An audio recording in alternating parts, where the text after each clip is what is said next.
벙커 초대석 시간입니다. 이 시간에는 현장의 고수분들을 모시고 경영자 여러분들에게 또 인사이트가 되는 경영자의 전략기획실을 나누겠습니다. 오늘은 굉장히 엄청난 분 모셨습니다. 리더의 태도로 다시 이렇게 베스트셀러에 올라가셨는데요. 문성우 박사님 이 자리에 모셨습니다. 반갑습니다. 네, 안녕하세요. 네. 예, 반갑습니다. 네, 아침에 또 시청하고 계시는 경영자분들께 인사 부탁드리겠습니다. 네, 안녕하세요. 문성우입니다. 이 아침에 또 일터로 가시는 분들 마음도 무겁고 참 매일 이렇게 지내야 되나 갑갑하실 텐데 그래도 또 오늘 이 방송 보시고 조금 힘내서 마침 또 금요일이네요. 그러니까 하루 잘 버티시면 주말이 있으니까 아침에 공부도 하시고 또 오늘 하루 한 주 잘 마무리하시고요. 저도 직장 생활을 24년 했는데요. 24년 중에 그 회사 가고 싶은 날은 뭐 365일도 안 되는 것 같아요. 늘 회사는 참 가기 싫고 직장 사회생활 참 힘들지만 늘 또 그 안에서 성과와 보람을 찾으시고 오늘 하루도 화이팅 하시기 바랍니다. 네, 문성우 박사님 모신다 그러면 주제가 여러 가지인데, 지난번에는 한번 ESG로 한번 모셔서 경영자 여러분들에게 약간 익숙하실 것 같습니다만, 원래 금융감독원, 포스코, 현대차에서 하시고, 로스쿨도 수료하셔서 변호사도 하시고, 경영학 박사도 하시고, 굉장히 이렇게 버라이어티 하신데, 오늘은 특별히 리더의 태도, 이 책에 한번 좀 집중해 보려고 그럽니다. 제가 이제 ESG로 여러 가지 책을 2권이나 쓰면서 또 연구도 하고 연세대학교 대학원에서 ESG 강의를 하고 그리고는 사실 또 한 학기는 지속가능 리더십을 강의를 했습니다. 그러니까 이제 아시겠지만 ESG가 이렇게 경영 문법이 바뀐 거잖아요. 그래서 보통 이제까지는 기업이 우등생이기만 하면 됐는데 이제 모범생까지 돼야 되는. 그러니까 ESG는 제가 보면 손흥민 선수 같은 거예요. 실력도 좋고 인성도 좋고 기업이 실력도 좋고 인성도 좋은 기업이 되라. 돈을 잘 버는 것도 좋지만 옳게 버는 것도 중요하다. 이런 이제 새로운 경영 문법이죠. 이 경영 문법 속에서 또 리더도 또 새로운 경영 문법에 맞게 기업을 경영해야 될 거 아닙니까? 그래서 그러면 과연 지속가능 리더 이미 이제 미국이나 이런 선진국에선 SL이라고 많이 연구가 돼 있더라고요. Sustainable Leadership, SL이라고 줄여서 얘기를 하던데요. 그 SL을 제가 강의도 하고 또 연구도 하면서 우리나라에 어떻게 보면 요즘은 참 진부한 얘기지만 KSL이 필요하겠다. KSL. 한국의 한국형 지속가능 리더십이 필요하겠다는 생각이 들었죠. 그래서 사실 ESG 연구와 강의 등의 같은 맥락이고요. 이제 새로운 리더십이 분명히 필요하겠구나라는 생각이 들었는데 제가 그럼 이렇게 책까지 쓰게 된 이유는 우리나라에 리더십에 대해서 한국분이 쓴 책이 별로 없어요. 저도 이제 시장 조사를 하면서 놀랐는데 한번 여러분들이 이제 서점에 가시거나 이렇게 한번 인터넷 매체 서점에 들어가 보시면 좀 놀란 게 우리가 보통 얘기하는 이제 리더십의 여러 가지 유명한 책들은요, 미국분, 일본분, 이런 분들이 쓰셨어요. 그리고 또 한 가지 특징이 그분들 중에 실제로 우리가 기업에서 리더라고 할 만한 분들이 또 많지 않으세요. 그러니까 인간 관리, 자기 개발 전문가가 쓰시거나 또는 어떤 종교인이 쓰시거나 장군, 스포츠 감독 이런 분들이 주로 책 제목 다 떠오릅니다. 그런 분들이 쓰셨고 또 그래서 우리나라 분들이 우선 리더십 책을 쓰신 게 드물더라고요. 또 한 가지는 그 매니저십과 리더십을 좀 구분 못하는 경향이 있더라고요. 그래서 우리나라에 나온 많은 책들을 보면 사실 매니저십에 관한 얘기입니다. 팀장은 어떻게 일하면 좋은가, 팀장의 일 잘하는 방법 이런 등등인데 사실 이제 팀장은 그 매니저십에 또 그런 면을 많이 갖고 있거든요. 리더십 절반, 매니저십 절반인 것 같아요. 다 이 말하기에 따라 다르지만 그래서 주로 리더십이라는 이름을 붙였는데 주로 제목에 팀장이 많이 들어가요. 네. 근데 저는 그 직장 생활 아까 말씀하셨던 것처럼 금융감독원에서 사원으로 시작해서 사원, 계장, 대리, 과장, 차장, 부장, 이사대호, 부상무, 상무 직급을 건너뛴 게 없이 24년 동안 쭉 사원부터 임원까지 하면서 그 하나하나를 다 경험하고 나니 물론 이제 뭐 부사장, 사장단에 들어가셨던 분들도 있지만 저는 상무까지 임원 7년을 첫 임원 이제 현대차그룹에서 달았죠. 그래서 그렇게 임원 7년을 하고 보니 매니저십을 넘어서는 리더십이 있겠다. 그래서 그런 것들이 모여서 리더의 태도라는 책으로 이렇게 집필성된 것 같아요. 네, 좋습니다. 이 질문을 하나 드리면 이렇게 술술술술 이 아침 짧은 시간에 다 풀어내기가 어려울 정도로 여러분들 느끼시겠습니다. 문장 하나하나에 굉장히 농축된 이야기가 지금 나오고 있는데 리더의 태도 이 책을 보니까요. 목차를 보니까 나름대로 박사님이 정의한 태도에 관련된 그 6가지를 좀 하셨어요. 충직, 일과 사람에 거짓되지 않고 정직한 태도, 자존, 내가 잘하는 것이 무엇인지 아는 태도, 배려, 팀원과 더불어 성장하는 겸손한 태도, 개방, 다양한 가치를 수용하는 혁신적인 태도, 갈망, 비전을 향해 끊임없이 걸어가는 굳건한 태도, 단정, 초심과 중심을 잃지 않는 깔끔한 태도, 뭐 성품 혹은 태도와 관련돼서 굉장히 이제 하나의 미덕 관련돼 있고 이걸 보면은 이제 우리가 기업에서 과장 승진이나 임원 승진할 때 역량 표준표 혹은 이제 성품 평가표 이런 게 연상이 되는데 딱 요걸로 리더를 평가하면 되겠다 이런 생각이 드는데 이거 어떤 전문가가 계시면 같이 한번 이거 리더십 성과지표나 모델로 만들었으면 좋겠어요. 그러니까 딱 모델링하기 좋고 저희처럼 컨설팅 회사는 이런 거 가지고 그래요? 도식화하고 평가화하고 하는 거 잘 같이 하시죠. 딱 보니까 그 욕심이 확 이렇게 올라오는데 좋습니다. 다양한 어떤 리더십의 어떤 태도의 영역 중에서 이 6가지를 어떻게 좀 골라내셨고 어떤 취지에서 이렇게 선정하셨습니까? 그래서 아까 말씀드린 것처럼 그 한국형 리더십이 없더라는 거죠. 그래서 그리고 이제 제가 이렇게 또 하나 느낀 거는 너무도 역시 리더라는 게 사람에 집중돼 있더라고요. 그러니까 이제 토마스 칼라일이라는 학자가 처음에 리더 얘기를 하면서 그때 아주 우수한 리더로 내세웠던 게 오딘이었어요. 오딘. 오딘. 토르 아버지. 그리스 신화에 나오는 토르 아버지가 리더. 이 신화에 나오는 영웅이 리더였어요. 그러니 이게 원래부터 히어로고 영웅이고 신이고 전지전능하고 플라톤이 얘기한 것처럼 그 철인이죠. 그래서 사람들은 이제 감히 리더라는 그 자리를 생각도 못했고 그러다가 뭐 상황의 리더를 만들어주네 뭐 등등 하면서 리더는 아주 특별한 사람으로 이렇게 자리매김이 됐는데 이제 정말 그러고 수천 년이 지났죠. 오딘 후에 그리고 토마스 칼날이 연구한 후에도 꽤 오랜 시간이 지났는데 제가 보니까 우선 그 리더는 사람에 집중할 게 아니고요. 역할에 집중을 해야 돼요. 리더는 역할인 것 같아요. 그 빌 게이츠를 저는 예로 들었는데요. 빌 게이츠는 사실 굉장히 그 금수저죠. 아버지는 미국 변호사라서 그 MS가 독과점 소송을 겪을 때 이걸 다 뭐 굉장히 많은 조언을 해줬고 어머니는 사교계의 여왕이라 또 그 펀딩을 많이 해줬고요. 그런데 이 빌 게이츠는 자기가 그 MS를 굉장히 지독하게 경영을 하면서 그 MS를 세계적인 기업으로 키워놓고 본인이 생각하기엔 나는 이제 내 역할을 다 했다라고 생각한 것 같아요. 그래서 사티아 나델라라는 인도계 미국인에게 회사를 넘겨주면서 본인은 이제 자선재단의 이사장이 됐죠. 그러면서 이제 자기의 역할을 바꾼 겁니다. 그래서 사기업을 키우는 지독한 경영자에서 이제 사회적으로 봉사를 글로벌하게 하는 그 봉사 단체의 수장으로 자기 역할을 바꿨고요. 일론 머스크에게 이런 얘기를 했죠.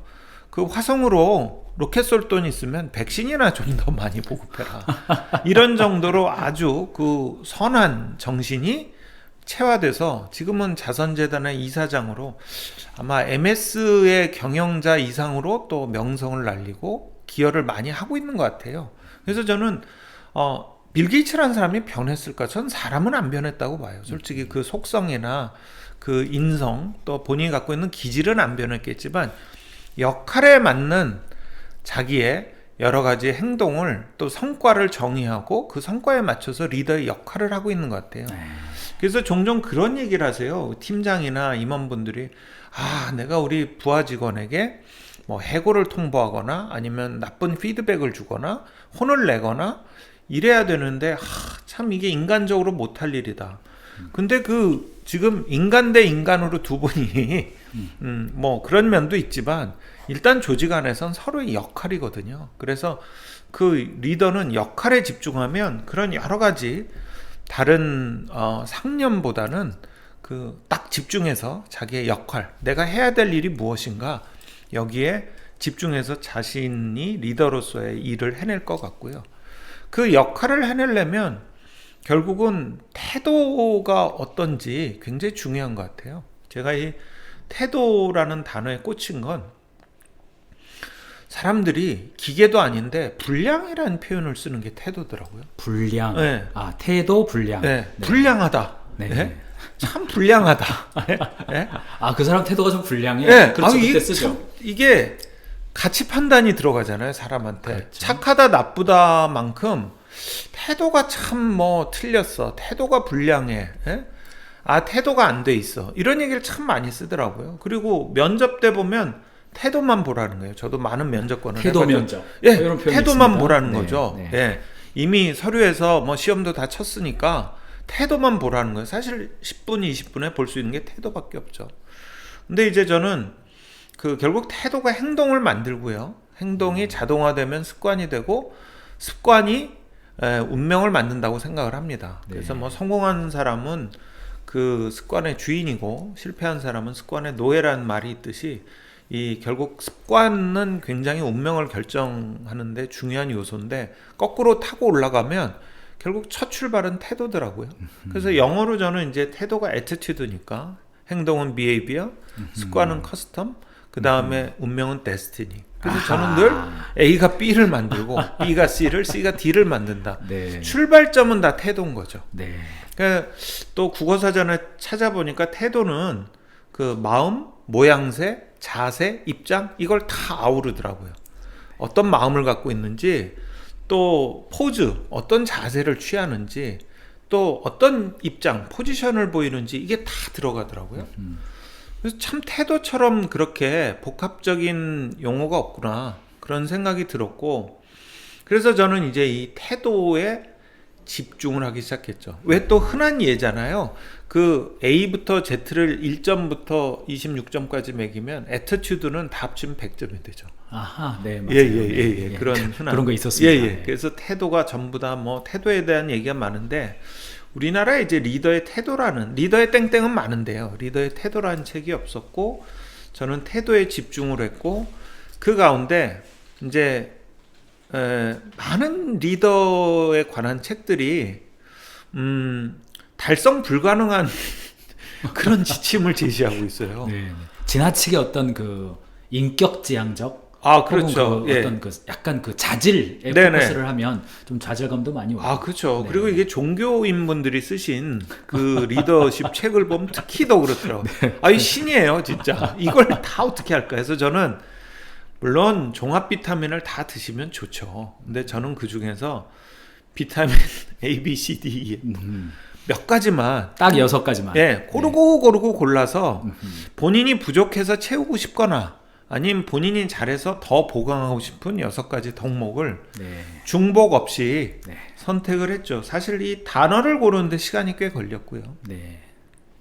이 단어를 고르고 이것을 실제 강의를 하면서 많은 공감대를 얻는데 한 3년 걸린 것 같아요.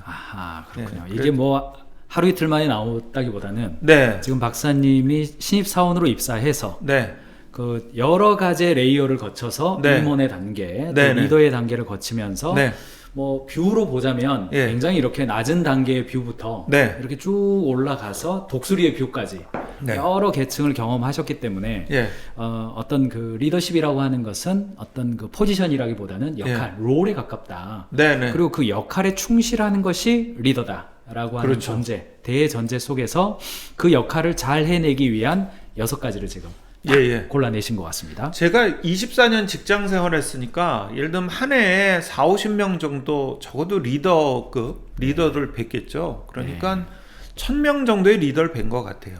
저도 리더였지만 제가 본 리더가 1000명인 거죠. 네. 그 24년간의 기억, 그리고 이제 제가 이렇게 지금은 이제 1인 기업가로 네. 또 연사로 컨설턴트로 지내면서 또 뵌 리더분들이 네.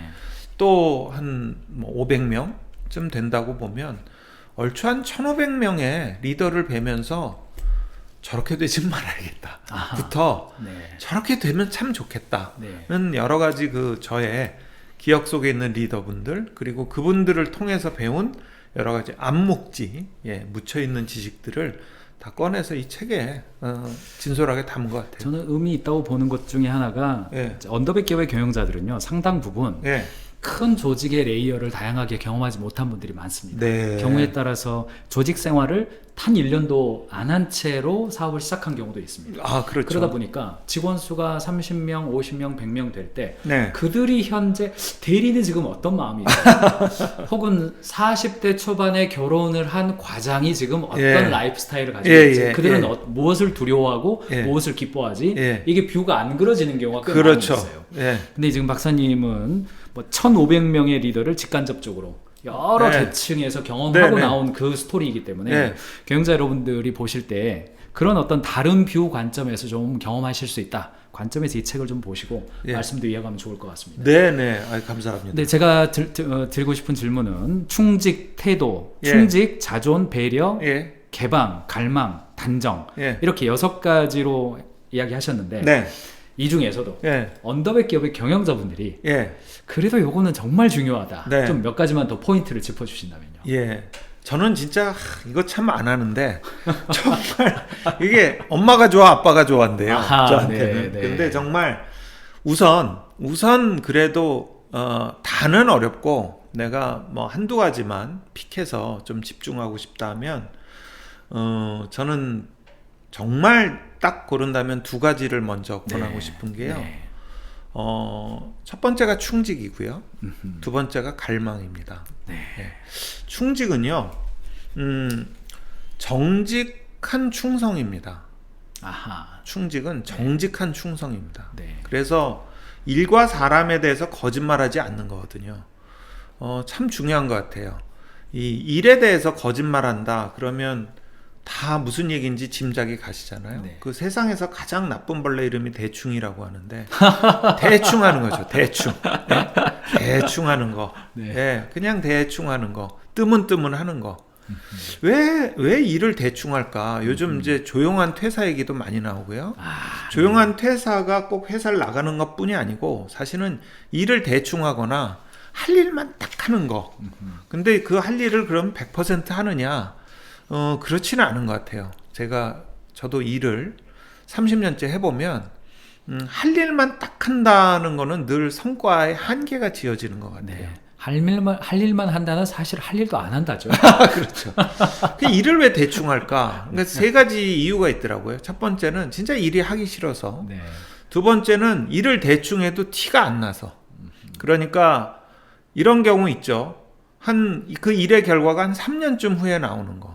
이 제 경험인데요. 저는 이제 회사에서 법물 오래 했는데, 미국 변호사다 보니까 법물 오래 했는데, 지금 이 계약을 아주 열심히 고치고 협상하면 이 결과가 언제 나오느냐? 3년 후에 나와요.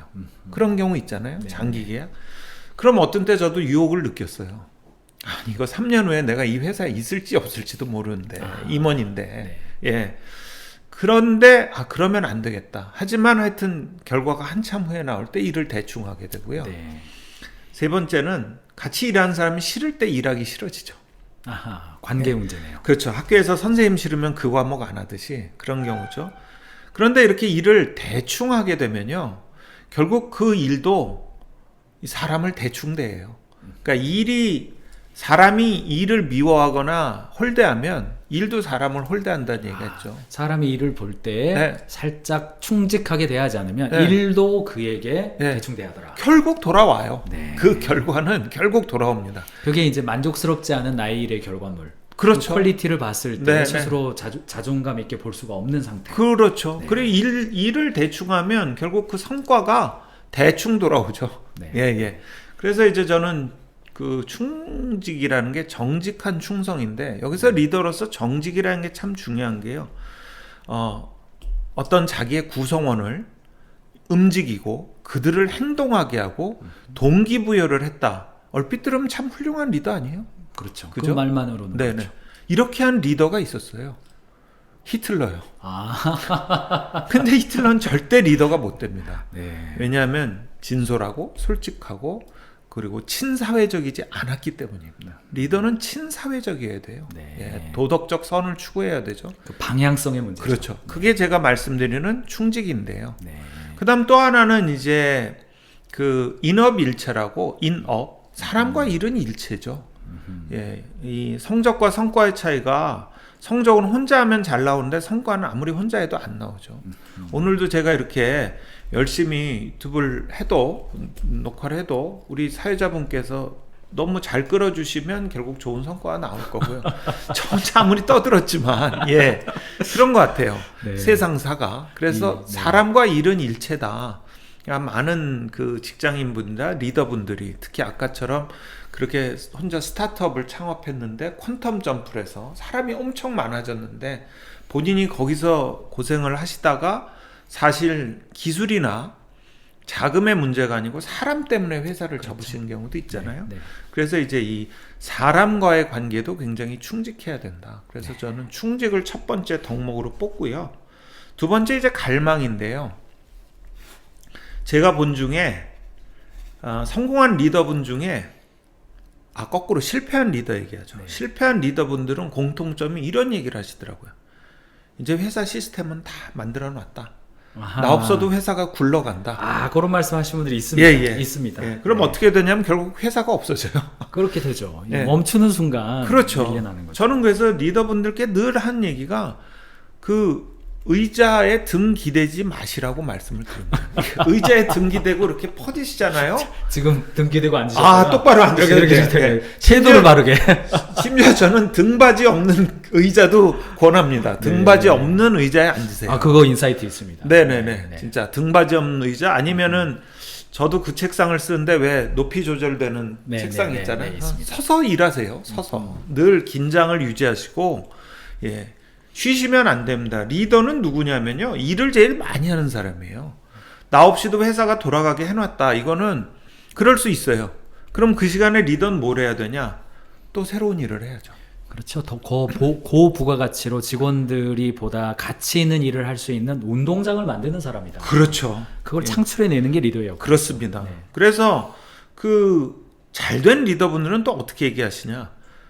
진짜 제가 보기엔 잘 되셨어요. 근데 그분들은 늘 얘기하세요.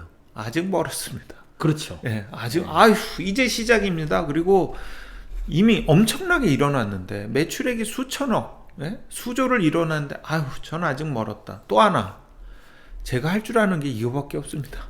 제 재주는 이거밖에 없습니다. 그거를 하나의 어떤 일체되는 거죠. 그렇죠. 자기의 삶과 일이 일체돼가지고. 그렇죠. 그게 라이프 스타일이 돼버린 그렇죠. 거죠. 그래서 제가 성공한 리더를 보면요, 일하는 시간에 딴 짓을 안 하세요. 예. 재미없어요. 개인적으로는 만나면 또 일 얘기, 그냥 오직 일 얘기뿐이에요. 저도 개인적으로 네. 저희가 가족들을 만나서 네. 가족들끼리 서로 대화할 일이 좀 있거든요. 네네. 그러면 이제 여자분들은 네. 뭐 자녀 이야기도 하고 그럼요. 이렇게 이야기하면 네네. 일단 공감대가 일어나니까 재밌어요. 다 가족은 있으니까 애들 문제도 있고 하니까. 근데 남자들은 사실은 일 이야기 하고 싶거든요. 아는 게 또 그거밖에. 근데 그 일 이야기는 사실은 공감이 잘 안 되죠. 그렇죠. 의자를 잘 만들고 싶다는 이야기를 다른 가족의 아내가 공감하기 어렵거든요. 저도 마찬가지입니다. 저도 이렇게 컨설팅을 하는데 요 포인트에서 고객 관리 이야기를 더 했어야 돼요. 뭐 이런 이야기 하고 싶은데 네. 그건 공감은 잘 안 돼요. 그래서 남자들끼리 따로 모이기도 합니다. 맞아요. 저도 저의 이제 직업병인 거죠. 가끔 친구들하고 네. 소주 한잔 하려고 모이잖아요. 그 모여서 얘기하다 보면 어느새 제가 한참 또 스토리텔링 하시는군요. 예, 잘난 척을 하고 있어요. 그래서 제가 그런 자리를 잘 안 가는 게 저는 안 그러려고 꾹꾹 참아도 주변에서 그래도 뭐 문 박사 한마디 해봐. 뭐 그럼 그 한마디가 두 마디, 세 마디가 되더라고요. 어쨌든. 조심해야 됩니다. 진짜. 어느새 이게 꼰대가 돼 있어갖고요. 며칠 전에 29살 된 그 여자 청년 경영자가 와서 대담을 했습니다. 네. 이제 미디어 관련된 일을 하는데 벌써 친구들과 대화를 할 때 주제가 다르다는 거예요. 주제가 달라서 어떡하냐 물어봤더니 그래도 그 친구들의 이야기를 들으면서 우리 직원들이 저런 생각을 하겠구나. 공감하는 자세로 한다 그러더라고요. 그렇죠. 또 그것도 훌륭하더라고요. 네네네. 진짜 또 그분 그 공감 능력이 뛰어난 리더 너무 좋은 자질을 갖고 계시네요. 어쨌든 저는 이제 갈망을 꽤 그 리더분들에게 요청을 드리는데 하여튼 리더는 늘 배가 고프죠. 히딩크가 얘기했잖아요. 나는 아직도 배가 고프다. 리더는 늘 결핍이 있고요. 리더는 늘 갈망이 있고 갈증이 있고 부족하죠. 그래서 배가 불러지면 리더는 경계해야 될 것 같아요. 스스로 만족감을 느끼고 이 정도면 됐다. 이러면 리더는 스스로 경계해야 될 것 같아요. 직원들이 금방 알아버리죠. 그렇죠. 금방 알아버립니다. 헝그리 말씀을 하셔서 생각이 났는데 히딩크가 스틸 헝그리 그랬다면 스티브 잡스는 스테이 헝그리 그랬잖아요. 그렇죠. 근데 피터 드러커도 기자들이 피터 드러커를 찾아가서 당신의 책 중에서 가장 탁월한 책이 뭡니까? 물어봤을 때 항상 넥스트라고 대답했대요. 다음에 나올 책입니다. 그렇죠. 근데 이제 피터 드러커가 이제 나이도 많고 80이 다 돼가지고 이제 거의 이제 그만해도 될 때인데 그때 또 물어봤대요. 80 다 돼서. 근데 똑같이 넥스트라고 대답했대요. 그래서 그분은 마지막까지도 책을 쓰고 인터뷰하는 방식으로 책을 냈고 돌아가신 이후에도 계속 책이 나와요. 유고작들이 나오고 그가 했던 말들을 모아서 그의 제자들이 또 내고 또 내고 아직도 힘들어요. 또 읽어야 돼요. 저는 이 리더들의 특징이 아까 그 스테이 헝그리 말씀하셨는데 진짜 늘 이런 약간 자존과도 통하는데 아직도 내가 더 배워야 되고 아직도 내가 모르는 게 있고 스티브 잡스가 스테이 풀리시라는 얘기도 했죠. 진짜 늘 그렇게 궁금하게 어리석을 정도로 그렇게 독하게 파고 제가 본 리더들은 보면 성공한 리더분들은 공통점이 덕후에서의 덕후. 그렇죠. 오타쿠 같은 그거밖에 몰라요. 그냥 무슨 얘기를 해도 그 얘기라고요. 그래서 제가 예전에 김우중 회장을 한번 직접 이렇게 뵈서 말씀을 들을 기회가 있었는데 그분이 그러더라고요. 자기가 옷 사업을 할 때는 와이셔츠 이거 깃밖에 안 보여요. 이거 높이, 넓이 이런 거죠. 그러다가 차 산업, 자동차, 대우자동차를 시작하니까 자동차 색깔밖에 안 보이더래요. 그래서 그분이 칼라만 보다가 칼라만 보이더라. 이 얘기를 하시더라고요. 그렇군요. 그래서 이 깃, 우리 와이셔츠 칼라라고 하죠. 칼라만 보이다 칼라만 보이더라. 그래서 한국식 발음으로 참 한국 발음은 똑같죠. 그래서 참 이게 성공한 리더분들은 저런 차이점이 있구나. 굉장히 많이 느끼고요. 전 리더분들께 권하는 게 오늘은 또 무엇을 배울까? 오늘은 또 무엇을 내가 성취해낼까? 그게 늘 참 중요한 것 같아요. 지금 박사님 말씀을 들으면서 보니까 떠오르는 경영자도 있고 조금 아쉽다 하는 경영자도 있고 그렇죠. 여러 가지가 좀 있는 것 같습니다. 사랑하는 경영자 여러분들이 현재 하고 계신 일을 얼마나 사랑하고 있고 그 일에 대한 충직함과 갈망 이 두 가지를 꾸준히 유지하고 있는지 스스로 한번 좀 보시면서 보시면 좋겠습니다. 저는 두려운 것 중에 하나가 경영자는 언제나 무대 위에 있는 것 같은 느낌이고 직원들이 바라볼 때는 하나의 어떤 리더로서 관찰 당하는 입장인데 조금이라도 조금 흔들리면 눈빛과 행동에서 벌써 직원들이 그걸 느낀다는 점이 굉장히 이렇게 한편으로는 좀 두렵고 한편으로는 태도를 제대로 가져야 될 것 같고 이런 느낌이 좀 듭니다만 어떻습니까? 현장에서 이렇게 지금 수식어가 굉장히 대단합니다. 국가공무원 인재개발원 고공단 후보자 강의를 하셨고 삼성그룹 차세대 리더 강의에 우수 강의로 평판받으셨고 세계 지식포럼에서도 평판 세션 연사로 지금 등장하셨는데 굉장히 많은 리더를 지금도 만나고 계신데 어떻습니까? 최근에 리더십과 관련돼서 어떤 흐름이나 요런 리더십들이 굉장히 지금은 중요하게 각광받고 또 훌륭한 인재들을 끌어모으는 리더십인 것 같다. 그런 흐름은 좀 어떻습니까? 리더분들이 좀 길을 잃은 것 같아요. 이게 막 쏟아져 나오니까 너무 막 쏟아져 나오니까 그 예전에는 리더가 어느 정상에 올라오면 괜찮았어요. 그 정상에서 버틸 수 있었어요. 그런데 이제는 하루아침에도 계속 바뀌잖아요. 제가 이제 제 또래 친구들이 난 뭐 은퇴하고 꽃집이나 할래. 그랬더니 옆에 젊은 분이 그 플라워 카페를 열더래요. 똑같은 꽃집인데 이런 시대인 거죠. 안 되는 거죠. 꽃집을 안 돼요. 꽃집은 안 되죠. 이게 예전엔 예를 들면 뭐 연령대에 따라서 시니어리티에 따라서 이렇게 서로 마켓도 다르고 경쟁이 없었죠. 지금은 일단 시장이 눈치가 굉장히 빠르고요. 시장이 엄청나게 눈치가 빠릅니다. 사람들도 눈치가 빠르고 그리고 그 변화에 대한 수용도, 그 다음 회복 탄력성, 뭐 누군가 사업이 어렵다는 것도 놀랍지 않고요. 그 사람이 제기했다는 것도 놀랍지 않아요. 그래서 요즘은 뭐 꺼진 불도 다시 보자가 아니고 불 나기 전에 다시 보자요. 그래서 리더분들이 어떻게 해야 되나, 리더의 고민이 굉장히 커진 것 같고요. 그 안에서 리더분끼리 서로 배우려고 해도 리더의 스펙트럼이 굉장히 넓어졌죠. 이번에 인공지능 개발한 챗GPT 나왔을 때요. 샘 올트먼은 19살에 사장이 됐죠. 그래서 이제 사장이 10대 사장부터 60대 70대 CEO까지 있는 거고요. 뭐 연령은 이미 포기된 지 오래되고요. 그 다음에 성별도 그렇죠. 점차 전 참 바람직한 현상이라고 보는데, 그런 것들로 인해서 스펙트럼이, 그러니까 칸막이가 없어졌어요. 그러다 보니까 리더라는 이름이 쉽게 붙여지기도 하지만 리더라는 이름이 쉽게 띄어지기도 하죠. 그래서 진짜 참 리더, 진짜 리더, 내가 정말 리더라고 불릴 만한, 내가 존경받고 존중받고 내가 동기부여가 되고, 제가 아까 리더는 역할이라고 그랬잖아요. 사실 우리가 리더의 역할이란 말을 오래전부터 써왔는데 그게 롤 모델이었죠. 당신의 롤 모델은 누구냐? 그게 역할 모델이었죠. 그래서 그렇게 롤 모델이 될 만한 그런 리더는 누굴까? 나는 그런 리더일까? 정말 고민을 많이 하고 계세요. 그래서 리더에 대한 정답이 없어졌고, 저는 리더가 개인적으로 훌륭한 한 사람의 성품을 가진 인간이 되는 것도 중요하지만, 저는 리더는 역시 경제인, 직업인이라고 보거든요. 제가 생각하는 리더는 전 그렇게만 보니까요. 그래서 한 명의 경영인 또 생활인으로서 리더가 갖춰야 될 덕목을 이렇게 쭉 뽑은 거죠. 이 중에서 단 하나라도 리더분들이 뽑아서 진지하게 생각하셔서 나의 태도로 체화시키시면 그 다음에는 다른 태도들을 갖추는 게 어렵지 않으실 거예요.